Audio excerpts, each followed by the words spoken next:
Hello YouTube के मेरे अपने चैनल ज्योतिष आध्यात्म में आपका स्वागत है। संकष्ट चतुर्थी जो कि 28 फरवरी को है। हर महीने में चतुर्थी तिथि 2 बार आती है। एक कृष्ण पक्ष की चतुर्थी को संकष्ट चतुर्थी कहते हैं और शुक्ल पक्ष की चतुर्थी को विनायक चतुर्थी कहते हैं। इस दिन लोग अपने घर अपने लिए सुख शांति समृद्धि के लिए गणपति बप्पा की पूजा अर्चना करते हैं। भगवान गणेश भक्तों के लिए विघ्नहर्ता माने जाते हैं। विघ्नहर्ता श्री गणेश की पूजा करने से भक्तों के सभी कष्ट दूर हो जाते हैं। और फाल्गुन माह में संकष्ट चतुर्थी 28 फरवरी को मनाई जाएंगी। संकष्ट चतुर्थी के दिन भगवान गणेश की पूजा के 2 शुभ मुहूर्त है। पहला सुबह 6:48 से लेकर सुबह 9:41 तक और दूसरा मुहूर्त शाम को 4:53 से लेकर शाम 6:20 तक है। दोनों मुहूर्त भगवान जी की पूजा के लिए शुभ है। 28 फरवरी को चंद्रमा का उदय रात 9:42 पर होगा। इस दिन आपको स्नान आदि अपने स्नान के जल में गंगा जल छिड़के और घर के मंदिर में दीप प्रज्वलित करें। इस दिन हो व्रत रखें। चौथ माता और गणेश जी की इस दिन आपको पूजा करनी है। अगर सुहागन स्त्री व्रत रखती है तो उसके परिवार और सुख समृद्धि और उसके बच्चों के लिए बहुत अच्छा माना जाता है। इस दिन आपको गणेश जी को पुष्प अर्पित करें, दुर्वा घास अर्पित करें, उनको सिंदूर लगे, भगवान जी का ध्यान करें, उनके बीज मंत्र ओम गण गणपति का जप करें। आप उनकी आरती करें, उन्हें गुड़ और घी का नैवेद्य दिखाएं। नहीं आप उसके मोदक बना सकते हैं या गुड़ बेसन के लड्डू भगवान जी को बहुत पसंद है।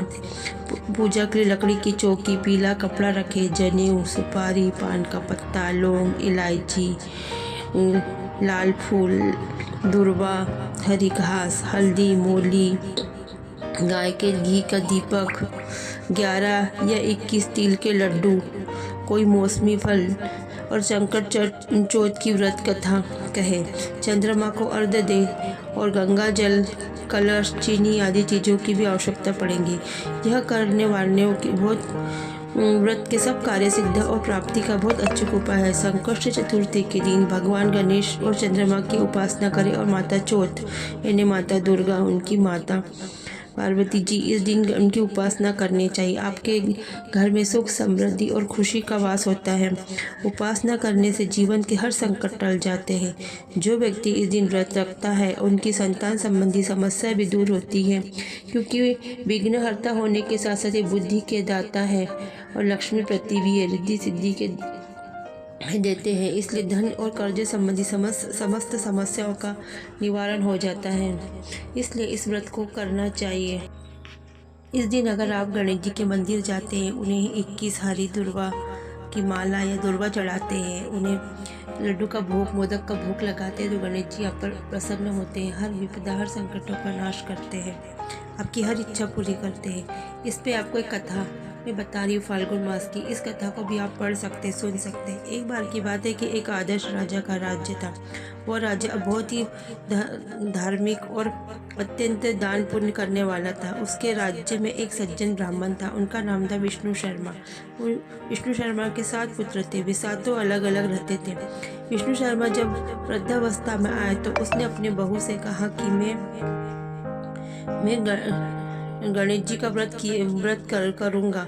विष्णु सर ने स्वयं भी इस व्रत को करते थे। आयु हो जाने से उन्हें दायित्व अपने बहू को सौंपना चाहते थे, लेकिन उन्होंने बहुओं से इस व्रत के लिए कहा, लेकिन बहुओं ने उन्हें करने से इनकार कर दिया। अंत में धर्मनिष्ठा छोटी बहू ने ससुर की बात मान ली और उसने पूजा का सामान की व्यवस्था करके ससुर के साथ व्रत किया। भोजन नहीं किया, ससुर को भोजन करा दिया। आधी रात जब बीती तो विष्णु शर्मा को उल्टी और दस्त हो गए। छोटी बहू ने मलमूत्र से खराब हुए कपड़ों को साफ करके ससुर को नहलाया, उन्हें पोंछा, उनके कपड़े साफ किए। पूरी रात बिना कुछ खाए पिए जागती रही। व्रत के दौरान रात्रि में चंद्र उदय पर स्नान कर फिर से गणेश जी की पूजा की, विधिवत पारायण किया और विपरीत स्थिति भी अपना धैर्य नहीं खोया। ससुर की सेवा दोनों ने पूजा और ससुर की सेवा दोनों श्रद्धा भाव से करती रही। गणेश जी ने उन दोनों पर अपनी कृपा की और दूसरे दिन ससुर जी का स्वास्थ्य भी ठीक हुआ और छोटी बहू का घर धन धान्य से परिपूर्ण हो गया। फिर तो अन्य बहू जलने लगी। उसने कहा कि इस प्रसंग से प्रेरणा मिली। उन्होंने कहा कि इनके पास इतना धन कहाँ से आया है। उससे पूछा, तब उसने बताया कि मुझे सभी गणेश जी की व्रत से प्राप्त हुआ है। उन्होंने अपने ससुर से क्षमा मांगी और वे लोग भी फाल्गुन कृष्ण संकष्ट चतुर्थी का व्रत करने लगी और साल भर आने वाली जितनी चतुर्थी है हर चतुर्थी को व्रत कर शुभ संकल्प किया। श्री गणेश जी की कृपा से सभी के स्वभाव में सुधार हुआ, सबके पास धन धान्य से परिपूर्ण हुई।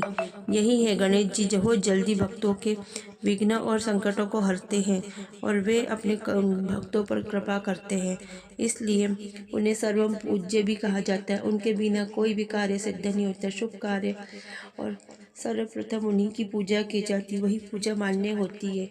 इसलिए आपको गणेश जी की पूजा आराधना और अपने संकटों को दूर करने से भगवान से प्रार्थना करनी चाहिए। गणेश जी बहुत जल्दी भक्तों की पुकार सुनते हैं। जैसे भगवान विष्णु शर्मा और उन पर प्रसन्न, सब पर प्रसन्न हो, सबकी इच्छा पूरी करे। जय गणपति बप्पा। मेरी जानकारी थी। अगर आपको अच्छी लगी तो मेरे वीडियो को लाइक कमेंट शेयर जरूर करें। बेल आइकन की बटन को प्रेस करें ताकि आपको नए नए नोटिफिकेशन